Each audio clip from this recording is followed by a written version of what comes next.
next destination is Fort Blackmore. I hope we can get there while we still have some daylight. Fort Blackmore is possibly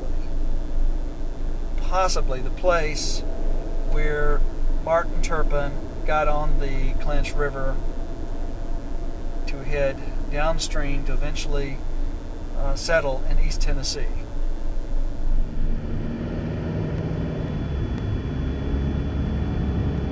At what point do we turn right? After 800 yards, turn right. Okay, thank you. Historical marker 500 feet ahead. Let's find out what this is.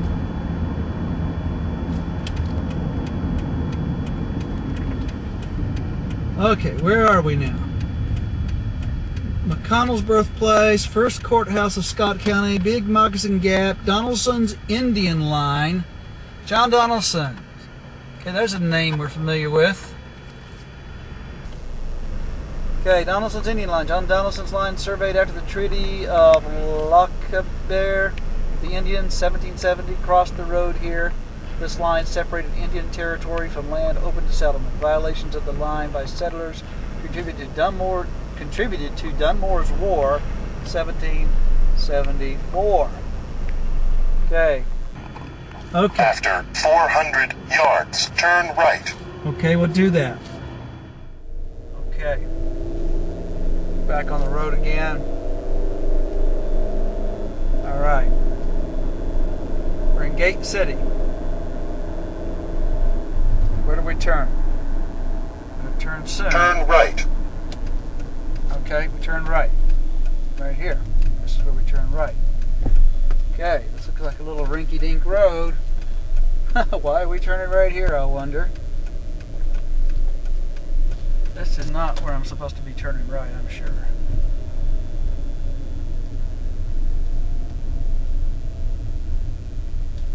Let me look at this GPS. Oh no, it's got me doing a little weird one-lane road ahead. Woo!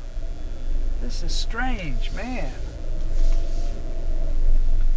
Alright, let's see what this is all about. This is kind of strange.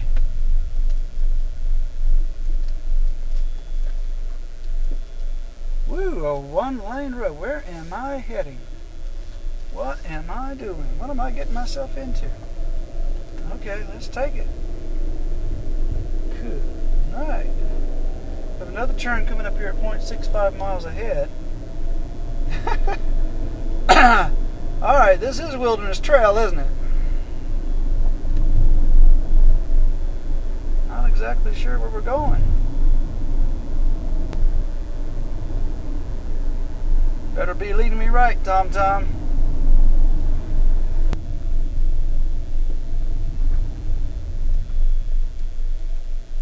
Ooh, I'm not going to go that way. That's not recommended for motorized vehicles beyond this point. Let's turn around. Let's head another way. This is definitely a trip that should be taken with somebody else helping with the navigating, not just relying totally on my friend Tom, the Tom. Okay, I think that I passed the site, the marker where the Daughters of the American Revolution have erected a marker where Fort Blackmore stood. And I remember coming across the bridge and I saw this marker to the side. Just now I had to pull over and look at the instructions. And yeah, that was it. I've got to get back to it. A beautiful site. We'll see it in just a few moments. Driving through here seemed to really get kind of a feel of what it might have actually looked like, except I'm sure that there weren't nicely kept fields like what we see here today, but the mountainous terrain and the way the valleys are and the flowing of the streams really captivate the imagination. Get a sense of what it would have been like for those early pioneers to come into this area. Okay, here we are. Yeah. Park this thing.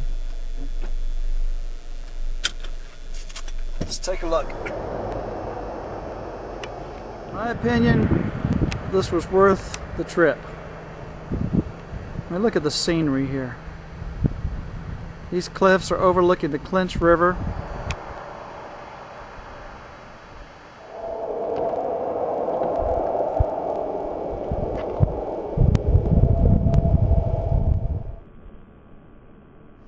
This tablet marks the site of Fort Blackmore. Here Daniel Boone's party rested from October 1773 to March 1775, erected by the Virginia Daughters of the American Revolution.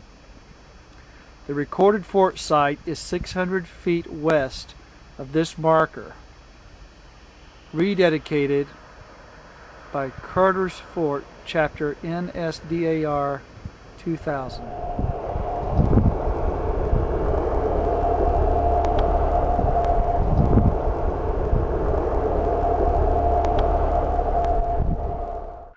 There flows the Clinch River. This could be the very point from which our ancestors departed for Tennessee. I tell you, this little excursion to Fort Blackmore has been well worth it. Better get my glasses on so I can see where I'm driving. It's getting darker now. And I've got to chart a course for home. I was going to try to chart a course for Fort Narrows, Virginia, but it's getting late.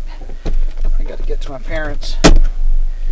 Forgive the 1980s versions of glasses, but they work. Fort Blackmore. Could be the place. For sure it was where Blackmore himself set out and met up with Donaldson down at Kingston on that big expedition. But whether or not this is exactly where Martin Turpin began his journey, we really do not know. I hope someday we can know for sure.